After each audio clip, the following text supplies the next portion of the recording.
Hello, everyone. Welcome to 10 Minutes Astrology Podcast. It is an astrology podcast for beginner astrologer. This program helps beginner to learn astrology step by step. I'm Rhoda Chang. I am Alejo Lopez. Welcome, everyone. Hello. So, before we start today's program, I want to remind our audience next Friday, 15th of April, apart from the Good Friday, but also we have our episode of Astro Night Live.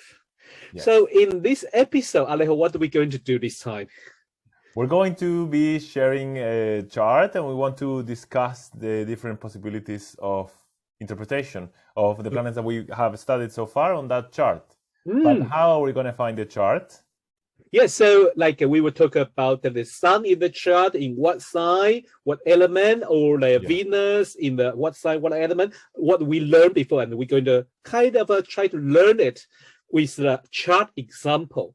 But I think usually we like to talk about famous people. Like today, we will choose one famous people, talk about his, her Venus, his, hers Venus, slash, but I mean, it's their Venus. Their Venus, okay. But also, we'd like to talk about your sun, your moon, your Venus. How we do that? We will invite all our audience join us to our Facebook group. So, for example, today we will invite you to talk about your Venus. When you give us your Venus and how you interpret your Venus, then we will contact you. We will choose one chart. And we will contact you, invite you to, if you want to share your birth data, then we'll talk about your chart on the 15th April. Okay, if you give us your permission, then we will talk about your chart. And we'll do it anonymously. We're not gonna say it's your chart. Yeah. So we talk about your chart, but you don't need to say who you are. Exactly. Yeah. So we keep professional. So this is our event on Astro Night Live on the 8 p.m. 15th April. Okay. Well, last week we talked about the Mercury and how it describes our way to think, how we communicate, and how we see our seedling. Then today we're going to talk about Venus. I mean, most people definitely know Venus is about love. But of course, everyone. It's also about it's the sign on the lavatory for people. Oh, yeah, it's about toilet now. Yes, it's about love. But is that only thing Venus represent in our chart, Alejo? I don't think so. I think it's much more than that. I mean, I think it's that but it goes deeper than that. Not saying that love is not deep, but I mean, it goes deep. It goes beyond that. Yes.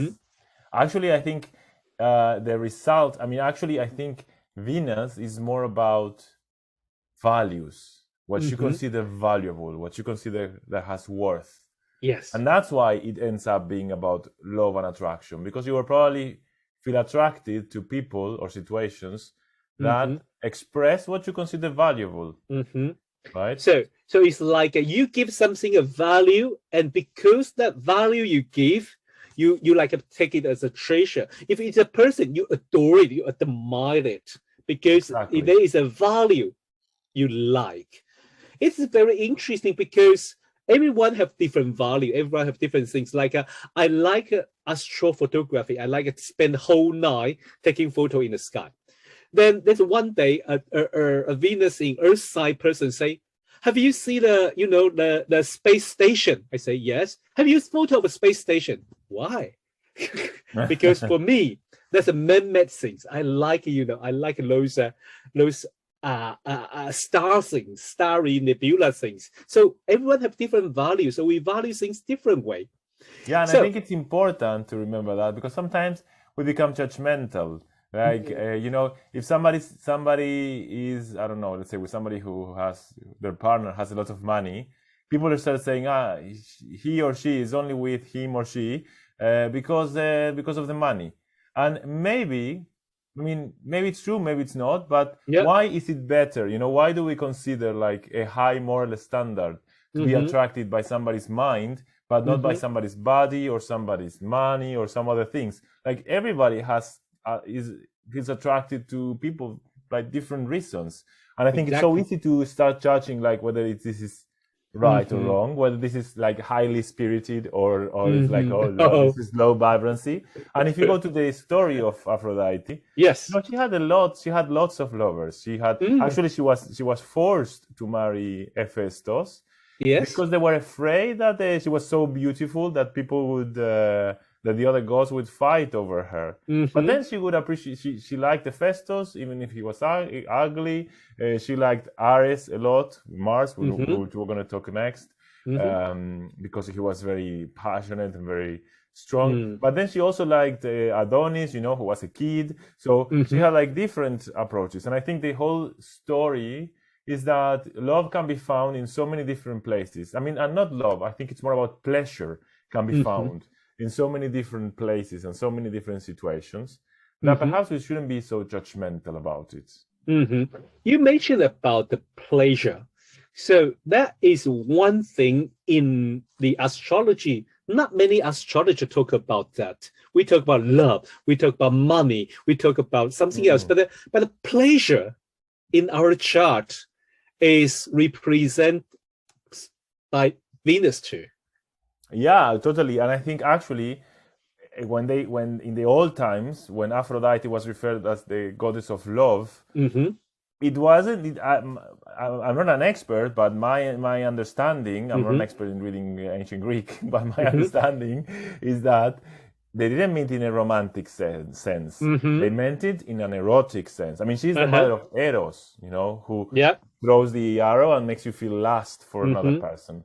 So I think it actually much more related to the idea of pleasure. Actually, it's quite interesting because, Hephaestus, he knew that she was sleeping with Ares, so he deceived these invisible chains that would drop on them while they were making love. Oh, yes. He would show to everybody. And when they go, when this finally happens and the chains fall over them, Hephaestus goes with all of the gods like to make fun of them. We've discovered them. And no god makes fun of Venus. They all fall in love with her, like, I would love to be having pleasure with her. So I think it's really like about emphasizing this idea of pleasure. It's like the right place of pleasure, which is so important. And I think maybe in our society we have been so pushed away from that. And I think it's so important.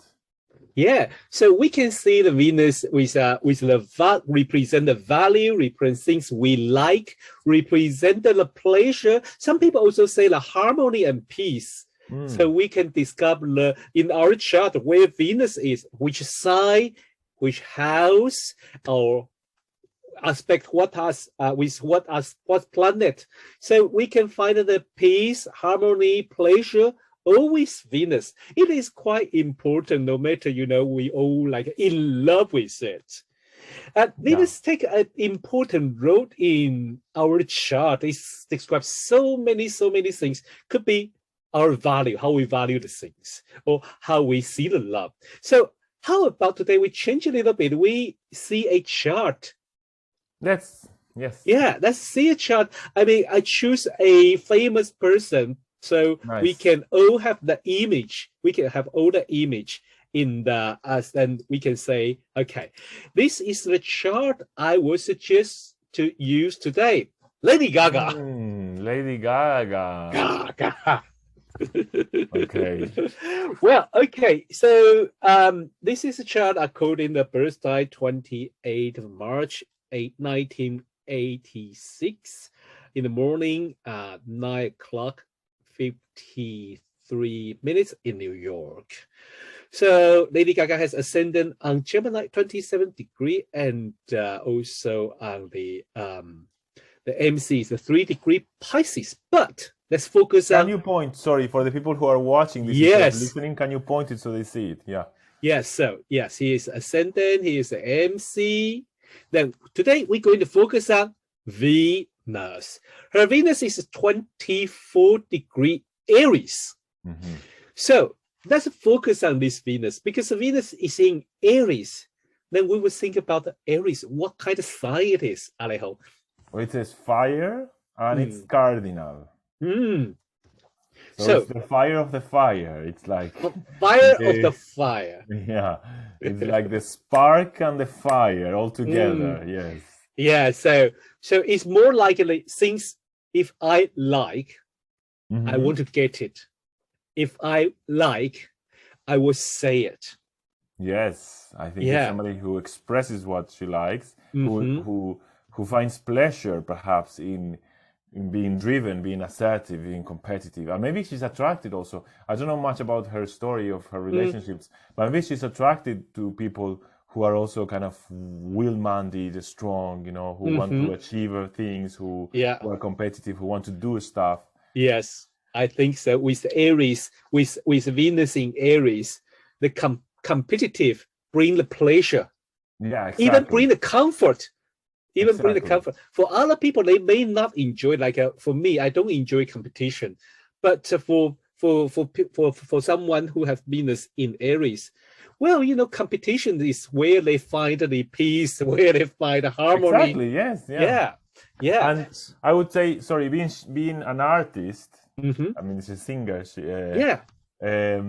I think it's important also to think about how she expresses herself artistically. What does she find beautiful? And it's with Aries, I would say she finds beautiful things that are direct, that are honest, that are clear, that are straightforward. You remember her famous song "Born This Way"? Exactly. Yes. Yeah, I Exactly. think. That's very Venus in Aries. Yeah. Yeah, that's Venus. That's definitely Venus in Aries. I don't care about what you think. I born this way. This is how beautiful I am. And I Exactly. think it is another side of astrology. Okay, we know in the traditional astrology, Venus doesn't like to be at Aries. We don't want to go too far about that, but it's considered as a weakness, a place Venus doesn't like to stay in Aries. Mm-hmm. But for modern point of view, I think me and Alejo, we train in that way. So we think every sign, every planet in every sign, there's something good they can bring out with. Even Yes. Venus in Aries in traditional is not a comfortable place. Mm-hmm. But when Lady Gaga showed that born this way with the Aries character, with Aries things, then become how we remember her. Yeah, exactly. Yes. Yeah. So And I think it's also judgmental to think about why should Venus, who is not competitive, be beautiful?